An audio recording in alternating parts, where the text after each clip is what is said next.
Hello,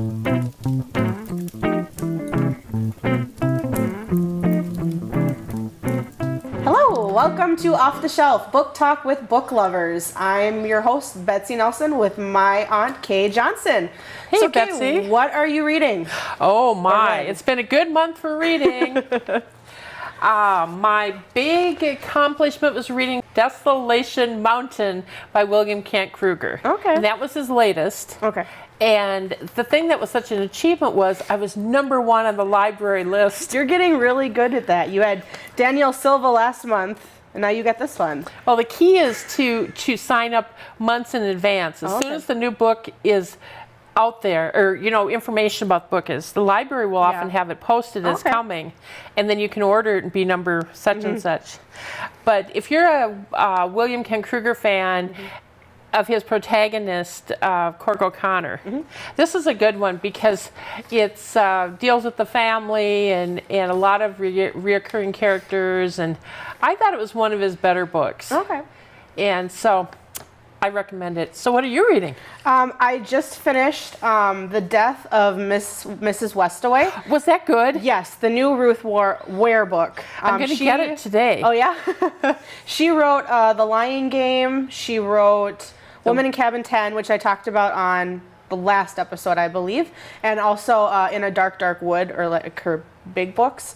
But this one is about a girl who is really kind of down on her luck. She's got, a loan shark is chasing her. She has no money. She's going to lose her apartment. And she comes home and she works as a tarot card and palm reader on a pier. And she comes home from work and she has a letter waiting for her that says, your grandmother has passed away and she's left you something in her will, and so we'd like to have you come to the wake and then we'll do the reading of the will afterwards.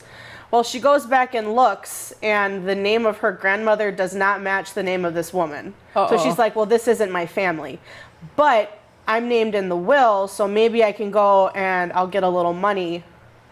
Well, then she gets there, and she personally is named in the will, and they're leaving everything to her. And also, when she finds a picture of the family, the missing sister that they think it's her, she's her daughter, her mother's in the picture. Wow. And she didn't know anything about it. So then it's trying to figure out what happened to the missing sister, how is her mother involved, and who's her father. And there's I sat up and finished this book. I couldn't put it down, read it in just a couple of days. And there was a twist at the end that really didn't see it coming. Nana read it. Yeah. And I'm getting it from her later, and she said she didn't know till the very end. Yeah. She writes really well with this. I mean, it was the same with Girl in Cabin 10. There was a twist there, but yeah. So do you think it's one of the best mysteries you've read? That's a tough one because I have a lot of favorite mystery books. I would say it's one of the better ones I've read recently. Okay, that's a good way to qualify it. But yeah, I really liked it. And then I also finished a book called Mr. Penumbra's 24-Hour Bookstore by Robin Sloan. And that one's about a guy who takes a night job at a 24-hour bookstore, obviously, since the name of the book. And they have a section that, people come in and can buy, a popular title or whatever, like a mystery book or a nonfiction. But then they have a back section that you have to be a member of a certain club to check them out. Okay. And when he took the job, he was told, you're not supposed to look at these books. You just give them the book they ask for. And then in a logbook, he has to write down information about the people checking the book out, like their mental state, what they were wearing, what book they checked out. Is that a little weird?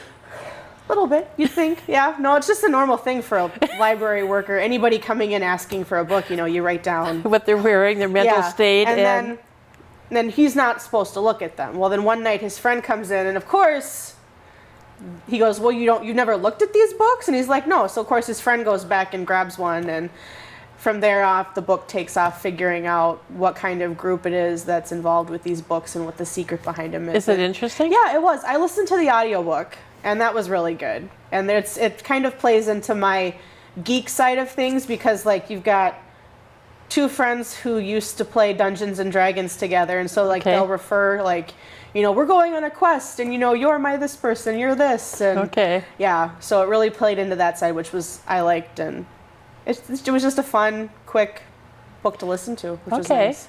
Would you recommend it? Yes, that's why I'm talking about it. Well, I went back and reread a book. Have you heard of Anne Hillerman? It sounds familiar. Well, her dad was Tony Hillerman, who wrote many Mysteries of the Southwest. Yeah. And he created the characters of Joe Leaphorn, Jim Chee, and Bernadette Manuelito.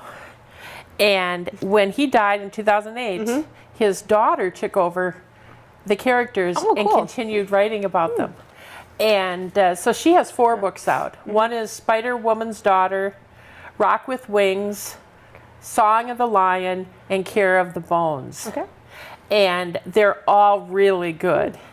But I read Spider Woman's Daughter again, and I'd forgotten how good it is. But she continues his tradition of writing about the Navajo Indians and the landscape of the Southwest and a lot of the Navajo traditions and things. And it's a really good book. So if you love Tony Hillerman and you miss him, check out Anne Hillerman, because she's really, really amazing. You would not, they're kind of a seamless transition. That's what I was just going to ask. Can you tell a difference between where he No, stopped you and really she? can't. Okay. And when Robert Parker died, he wrote the Spencer Mysteries. Ace Atkins stepped in and continued the series. And his are really good. Okay. But they're not seamless. This is pretty seamless, which is amazing. Yeah. But it's a father-daughter, so it might be... Yeah. Well, I mean, it's the same with when you look at, some of the James Patterson books that comes out now where he's co-writing with someone else. When I was reading some of them, I could kind of tell when he stopped writing and the other person would take over, like when they switched off. So which Patterson series do you like? I liked the Alex Cross. Oh, okay. I've read some. I haven't read the newer ones, but I read some of the very beginning ones, and he's a police officer, I believe, and those are all. James Patterson writes good, pretty much whatever he's doing. I like his private series. Okay. That's about private detectives and Yeah. they're hired, different things. And I've read a bunch of those. And the only thing I don't like about Patterson is he can get really violent. Yes. And he's got some really sick bad guys. Yeah.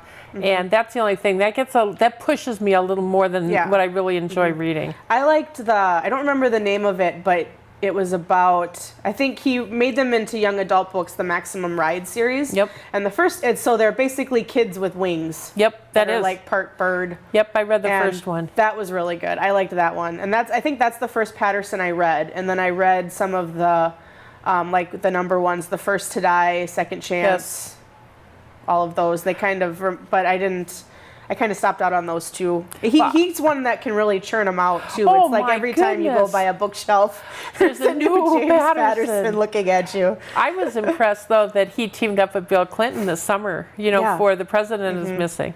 And that was interesting. I thought, Yeah. leave it to Clinton to, hook up with the most prolific writer in the world, probably. Yes. And they have a bestseller because Yeah. it's been in the top slots of 1, 2, and 3, I think, off and on all summer. Yeah, it's on my to be read list, which I thought it was just good. grows. It wasn't as good. It's got a lot of government stuff in it. So if you're enjoy how legislation works and all that kinds of stuff, they do a really great job of that. I was sort of like, okay, let's buzz by past that. Yeah. But I would recommend it, and I know people love it. Yeah. Well, I think it's the same. I read Ron Chernow's Alexander Hamilton. Oh, yeah. Because there was the big Hamilton craze with the musical coming out, and then that's the book that he read before Lin-Manuel Miranda started writing the musical. That's what he picked it up in an airport and read it on vacation, which that's dedication right there, because it took me a long time to I finish. remember you were reading it forever. Yeah, I took it on vacation to try to read it, and I think I switched to something else. But it's really well written, and it's kind of fun, since I'm familiar with the music, to kind of see, where he got the idea for certain songs at parts. And sometimes Tom would be like, what part are you reading about? And I could say, oh, it's this song. But I mean, again, that's one that, since it's America's Starting, it gets real into how things were set up. And I mean, these guys, they were not nice to each other. They had all kinds of pen names so that they could write bad about the other person. Ooh. And but it was really interesting. I mean, Would you recommend it? Yeah. Yeah, it's a doorstop. I mean, it's well, I a remember thick book. seeing you carrying it around. But I mean, I read a lot of doorstop books. I like big book. I read any kind of book, but sometimes it's nice to have the big ones. Yeah, speaking of nonfiction, which that would qualify for, Yes. I read Yours in Truth, a personal portrait of Ben Bradley, legendary editor of the Washington Post. It's by a guy named Jeff Himmelman. Okay. And Ben Bradley really came to prominence during the Watergate hearings. Yeah. Watergate, because it was Woodward and Bernstein who did the stories, and he was the editor running the show. And then, of course, when Nixon resigned, they went on to win the Pulitzer for the series and all that good stuff. And the book's all about Bradley. And you know, I had to say when I was done reading that book that I did not like him very much. And I did not expect that. Yeah. You know, because he was a guy who was born with a silver spoon in his mouth. He came from money. He was good looking. Things fell his way again and again and again. He had 3 wives, which was somewhat complicated. He had 2 Not families. at the same time, right? Not at the same time, thank goodness. You know, and complicated second family, you know, and all that kinds of stuff. And so I think that he would have been hard to work for, and he would have been he might have been fun to be friends with. But that's probably as close as I'd want to get. So I have to say I stuck with it, but it was not the book that I thought it was going to be. Okay. You know, I was interested in the whole Watergate thing and stuff, especially now because of all the accusations flying around about the Trump White House and things. And Woodward has a new book coming out on the 11th called Fear.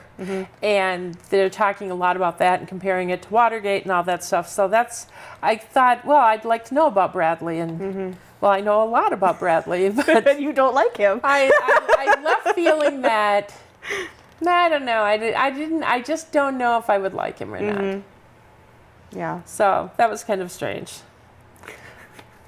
But that really was, I think, the only nonfiction book I read in the last month or so. How about you? You read anything else? Not a lot of nonfiction. I finished Alias Grace by Margaret Atwood. Okay. No, did you like that? I'm discovering I don't really like. I'm gonna get a lot of flack for this, but I don't really like Margaret Atwood. Yeah, I just. I think for me, it's just her writing style. I have a hard time keeping track of who's talking.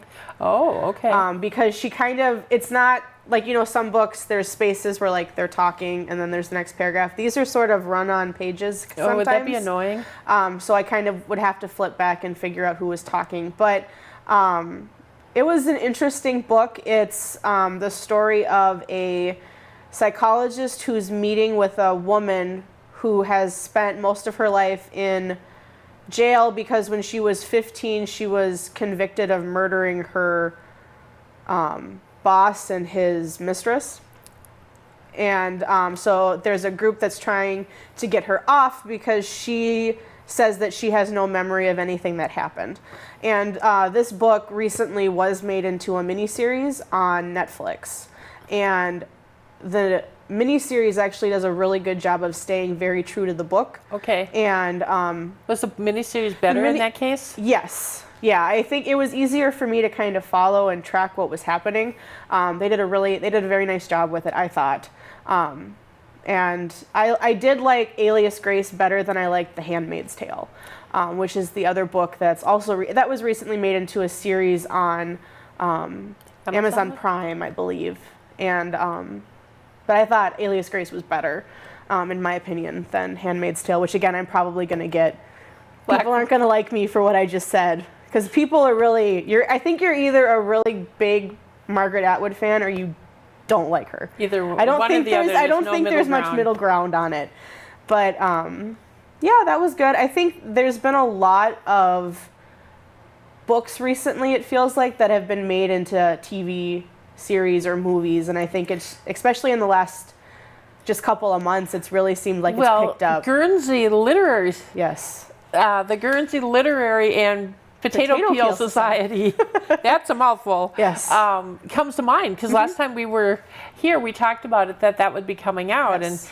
and I'm passionately in love with that book. And so it was with great trepidation that I watched that movie because I thought, oh my. But I Big have shoes to to fill. say, you know, the book's complicated in that there's different things happening, and they really took a very narrow view of the book and did one storyline, and it worked. I thought Lily James as Juliet was really, I thought the movie was well cast. Yes.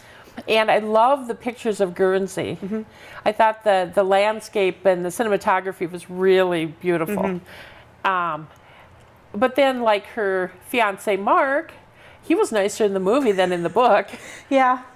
He was much easier to dislike in the book. In the movie, we were actually sort of sympathetic toward him. Yeah, you kind of felt bad for a little bit. Not a lot. Not a lot, but Just a little bit. Yeah. I felt that there were some, I think the movie focused kind of more on, I mean, it's a serious topic. It's focusing on World War II and the occupation, and it touches a little bit on the concentration camp aspect in the movie, but in the book that's talked about more, and there's a whole funny piece in the book that wasn't in the movie that I would have loved to have seen carried over. And I think, for me, I think if they would have spent a little more time showing her, like, talking with the different people on the island, getting letters from them and replying back and doing more maybe flashbacks, I think it might have been translated a little better. But I'm not a movie critic. I'm a book critic, obviously, now. Well, no, but I think it's true because the book does a great job of setting up how she goes to the island. And you didn't have that same understanding in the movie. I kind of felt like her getting so close to them happened way too fast. Yes, because they were fairly standoffish. They were pretty much, most of them though, when she in the movie were like, "Oh, you're here, we love you. Yeah, no, we're all good." We're in the book that it's understandable that they feel that way because they've all talked to her for a long time leading up to her finally getting to the island. Right. I did really like the guy who played her editor. Oh yes.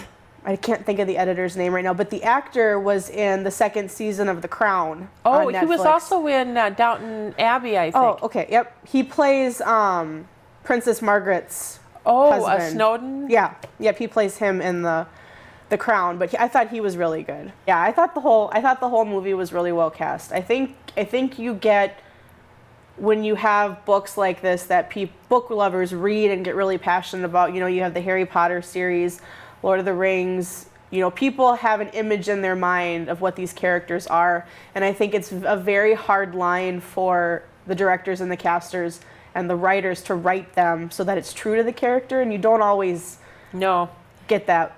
I thought, though, you know, with Harry Potter, I thought they did a reasonably good job. Yes. With that. Yeah, especially the first two books. I thought the first book for sure. Yes, they stick pretty close to everything, and then from, you know, the fourth book is kind of a complete departure. I didn't really like, you know, the last one, the last two movies, I was disappointed in because they took the last book, you know, and of course they did two movies so they could stretch the income potential. Yeah. And in the book, you know, they really go to when the cat. Hogwarts is attacked. I mean, there's all kinds of stuff going on in that book. Oh my goodness! That could have translated into the movie. Oh, and it was like they ran out of money at that point. So, well, let's just kill off the, you know. We'll just cut everything out. Yeah. But yeah, I know there were parts. I mean, it's going to sound terrible. There were parts in the seventh book where the imagery of what was happening kind of made you laugh out loud, like McGonagall leading a charge of desks. With her hair, like it says her hair is streaming behind her and she's yelling. Well, and all the people stepped out of the pictures. Yes. Yeah. I mean, there was just. I mean, I thought that the movie had some great moments too. I mean, especially when Neville Longbottom is saying, like, "You want us to what? Do you want us to blow something up?" And he's like, "Boom," and she goes, "Boom." Yes.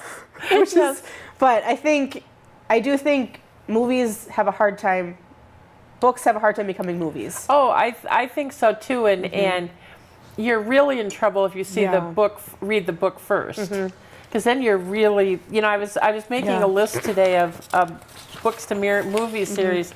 Speaking of Ben Bradley, there's All the President's Men. Yes. And I have to say that book and that movie, they're pretty good. Yeah. I mean, I've watched them both several times and read it, and I thought it was good. Recently, I saw Meg, a novel of deep terror. In case you saw The Killer Shark. I haven't seen it yet. It's on my list, though. The book is actually better, Okay. and there's some great shark moments. It's not as good as Jaws, but there's some great shark moments. Well, and Jaws, considering everything that went wrong with the shark, when you kind of look into the post-production stuff, it's amazing that the movie did turn out as well, especially when your main feature, the giant mechanical shark, doesn't work in salt water. Yeah, that is a problem. That's a problem. The thing with Jaws, though, is Peter Benchley's book was really good. See, I've wanted to read it. I haven't had a chance to read that yet. And Meg, not so much. Another one that's really hot right now is Crazy Rich Asians. And I went and saw the movie this weekend, and I have to say I love the movie, but the book is much snarkier. Who wrote?